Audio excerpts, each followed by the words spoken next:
Hello everybody and welcome to our channel, and thank you for coming back. So today we're gonna talk about labels. How come that we don't like labels? Usually we don't. Who likes labels? But at the same time we do, and why do we do? Why do we like, what is, okay, let's take, for instance. What an intro. Why people are afraid of labels? Let's start from there. Like even my own family, when I came out as like understanding my autism, were like, why do you have to label yourself? Everybody's different. You're just a little different. Here's the thing. Whether I label myself or not, society labels you. I don't feel autistic when I'm alone in my own space where every aspect of sensory stimuli is controlled and I'm feeling good. I feel totally normal. Like I need even self-doubt. Am I autistic? I don't feel like I'm autistic. I'm normal. Mm-hmm. Until you put me in public with other people and sensory stimuli that is not in my control, and I realize something is really wrong with me. And other people realize that too. And then they say, she's weird. They start labeling you. So if you don't have the correct label, other people are going to label you a lot of incorrect things. So in today's video, we're going to talk about that. Exactly. So I was very young. I was like in my teenage years. And I had these tics, nervous tics that I developed. And I would, have these tics like making a noise with my throat or pushing with my throat, and many others that people couldn't see, like pushing my stomach in a certain way. Weird stuff, okay? And in that period they were very visible, and my mom was saying, why do you do that? Don't do that. Because obviously when you see people with tics, you make fun of them, at least back then, It's kind of like they're funny, they're weird, they're different, right? And I knew that this judgment was going around, and my mom was saying, stop doing that, don't do that. Back in those times, no one knew what that was. And my mom wasn't even thinking of, let's go to the doctor and let's figure this out. She was just saying, stop doing that, okay? So that's the extent of what she knew, like how to react to this kind of things. So I felt like, okay, this is weird, I am weird. So I shouldn't be doing this. And so I was kind of judging myself and being harsh on myself and repressing this thing because it wasn't cool. So many years later, like I would say around 10 years ago, there was a friend of mine who had Tourette syndrome, and I did some research on that, and then I found out that, oh my God, I have a light form of Tourette syndrome, because then it went away, right? Something made it go away, thank God. And but I still have it these days. When I get very nervous, I have things in my throat and in my stomach as well, like on a muscular level.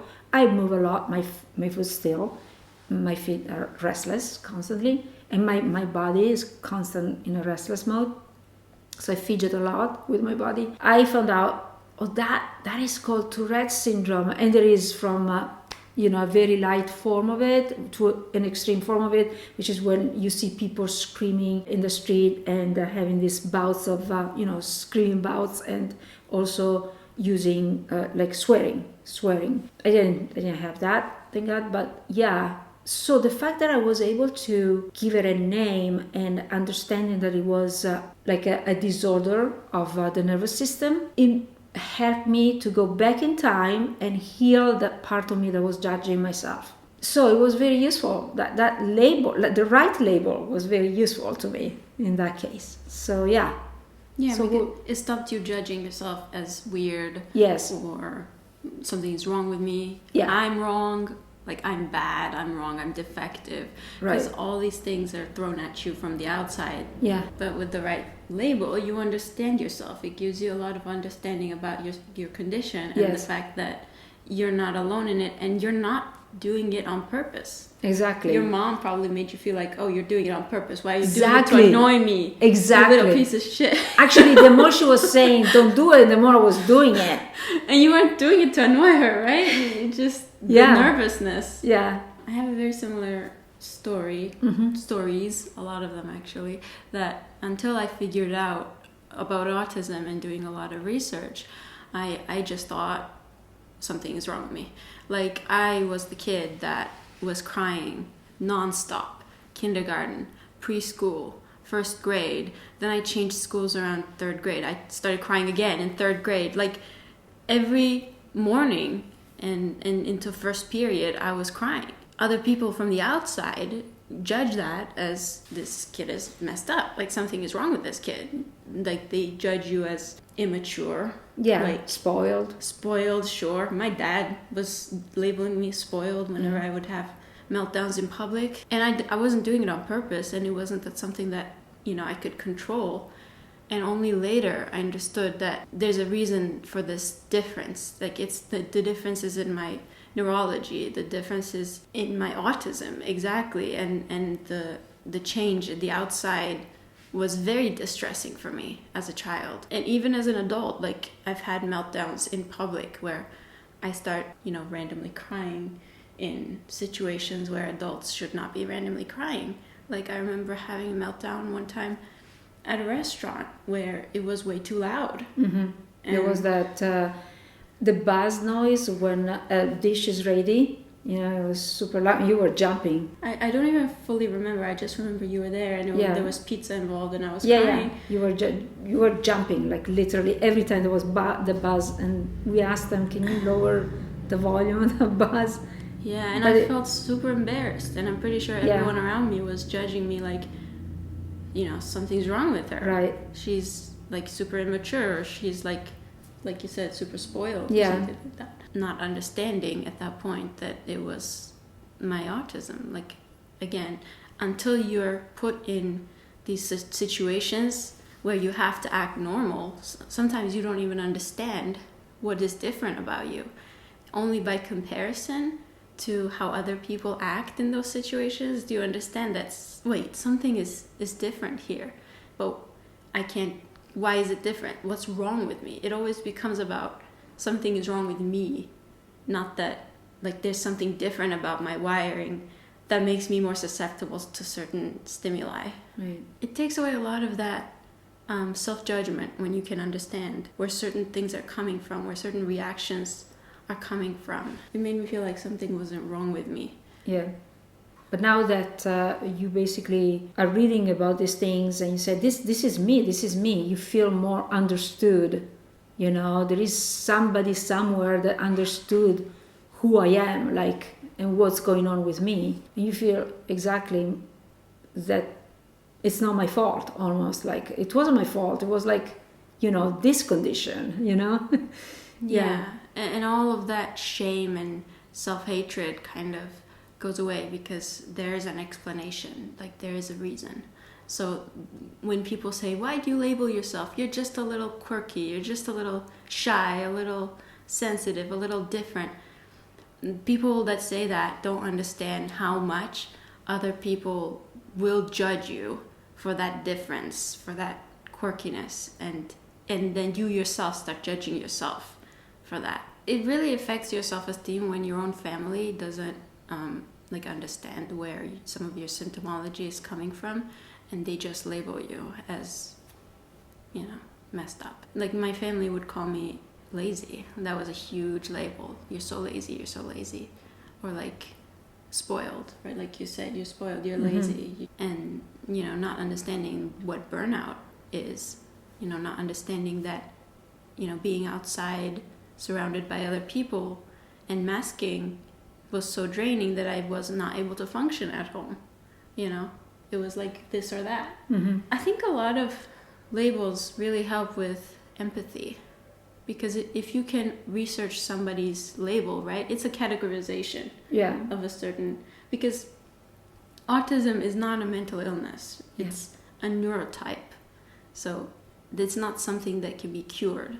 It's just describing somebody's difference in functioning with their brain, their nervous system, their body, like everything is connected. Being able to educate yourself and familiarize yourself with those labels helps with empathizing when somebody is displaying these symptoms. Yeah. And not labeling them as something wrong or something like very judgmental. Like here in Italy, it's everybody, wants to shake your hands or wants to hug and kiss you when they meet you and stuff like that. And many of them don't understand that, you don't like being touched. It was the same in Turkey. Yeah. So many people will judge you and say, wow, she was so rude. I was, trying to shake her hand. And she didn't even, or she said, no, you said, no, don't give. So some people will understand, but many people will not, because they're not educated on these things, unfortunately. It would be great if they teach these things to us in school, That would be great, actually, so that you have an idea that there's a variety of different people around you, and they don't need to mask anymore. There's not that, because there is this mechanism that if I don't mask, they won't understand, and they will think I'm rude. So there is that extra layer, And then there's this huge part of society that then becomes hermits, that then becomes isolated because they can't mask. So in order not to be judged and ridiculed, they were staying in their This is a very good point. It's absolutely a very good point, because you are not so antisocial. You just have difficulty with masking. Otherwise, you like being in company with people. Many times you told me, I wish I don't have to smile and respond to a conversation constantly because it's very exhausting, but I like being around people. So that's very interesting. As you said, if they don't understand where you're coming from, then you are compelled to stay home and be a hermit, Or labeled rude. Exactly. Labeled like narcissistic, labeled like whatever under the sun you can think of that's negative. So that's why labels are important, because if you don't have the right label, then people are going to label you with the wrong label, and you might carry the shame of that your entire life and not understand there's a reason that this is happening. There's a reason I can't control how this society is perceiving me, because I'm not able to fit in their societal construct and act appropriately. Sometimes I don't even know what I did wrong, Yeah.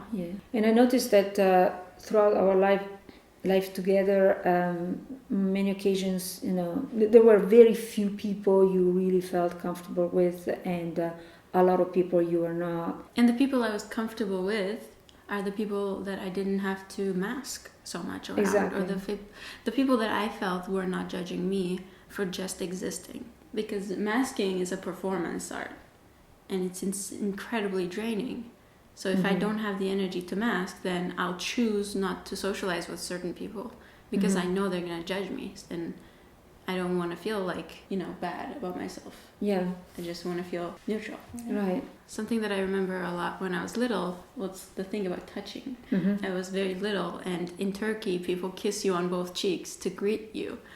And I was so incredibly disgusted by that act that it was a real issue for me, that every time, and I would pull back as a little kid, somebody's trying to kiss you on cheeks and you pull back, it's considered incredibly rude. I had to compromise to try to shake their hand, which I didn't like that either, but I was like, it's better than face in my face, right?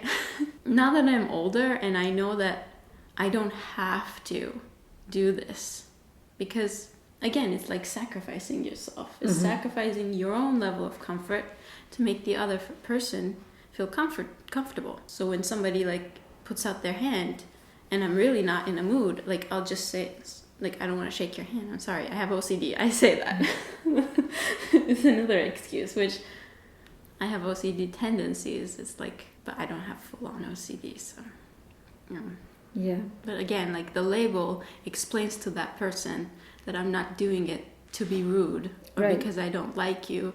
I'm doing this to accommodate myself, to make myself feel a little more comfortable in your presence. Yeah, so if you had to say nice to meet you, I'm Sadie, and I am on the spectrum, and then if these people know what that means and what that entails, then they internally say, okay, so if she doesn't shake my hand, it's not about me. Exactly. And that it's the same treatment for everybody, except you. You can touch me. If we lived in a society that was entirely inhabited by neurodivergent folks, and it was a given that our sensory sensitivities were accommodated for in public, let's say, like no loud music, everybody has some physical distance, and nobody's expecting you to make small talk or eye contact, then there would be no need for labels, because everybody would be the same and everybody would know, like, this is how we interact. We only need labels because there's a huge difference between these two neurotypes, right? Like neurotypical people and neurodivergent people. Right. Because there's such a huge difference, and such a huge difference in needs that comes with that.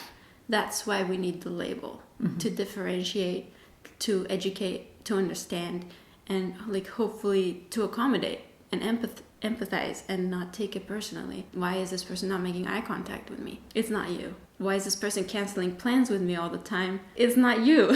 They can't handle it in that moment. They're trying to accommodate for themselves. But if you understand that, and let's say you have a neurodivergent friend and you want to take them out somewhere fun, if you choose a place that's more quiet, that's like less crowded, Right. then you're going to have a better time with that person. They're not going to be overwhelmed, and they're going to be able to focus on having fun with you. Are there some things that people were judging you like negatively about that relates to your ADHD, that if they knew, they wouldn't? No, because fortunately, being an hyperactive ADHD and also highly functional, and the kind of ADHD that gets things done, actually. So those are those characteristics that makes you very acceptable, likable, and I was very good in a social setting. I'm very good with social cues, so it's all part of that game, of being accepted, accepting, and on and on. For instance, I was very good in school. I was the first in the class, but at the same time, and I was using that and that trust, to be able to go out of the classroom, ask, okay, can I go to the bathroom? Like every hour I have to get up and go and walk in the hallway. I couldn't stay still sitting at my desk. So if I were very bad in school, I didn't make any effort to gain my teacher's trust, I couldn't have gone out as often as I wanted to. I couldn't leave the classroom as often as I wanted to. Mm-hmm. So you know what I mean, what I'm trying to say here. So that was my survival skill, So you got people to like you, and then exactly. They were more willing to accommodate your needs. Exactly. Which you didn't know were ADHD. You just thought, okay, I need to move, otherwise I'm gonna die. Exactly. Did you do the same while you were working at the office? Working in the office, I was quite free. I could, get up anytime I wanted. So the only thing is that at the office, my colleagues knew that I was very chaotic because ADHD don't know priorities. What is a priority? So I had all these tasks coming at me, and I was going to completely, I was losing it. And my colleague, even though she didn't know anything about ADHD, shout out to Tiziana. I love you, Tiziana. And she said, okay, Paola, don't worry. I know you have problem with prioritizing. I'll tell you, I'll guide you. Okay, do this first. And then come to me and say, done. Do this first. So she was guiding me through that. That's so sweet. It was very sweet. She's a good friend. Very, yeah. I guess your ADHD is a more socially valued neurotype than... Because you have high energy and productivity is very much praised. Whereas I have low energy and not being productive is a sin in this society. So then you had a more favorable neurotype. Say. But I guess where you have more challenges is in intimate relationships. Because I had to learn a lot about ADHD to come to terms with it, because sometimes I felt why aren't you listening to me? We're having a conversation and you'll think about something else and suddenly you lost half of my sentence. Yeah. And I have to repeat myself every time. Yeah. That was getting frustrating for me. Yeah. And I had to learn what it means. Yeah. Thank God. So that's where another thing that can help with labels. Yeah. And I feel like you're getting bored, so we'll just end it there because I can see your legs moving. So I think we pretty much covered it all. That's why labels are important. So, we can have more empathy and all of that. So thank you for joining us for this chat, and we'll see you in our next video. Thank you. Bye-bye. We love you guys.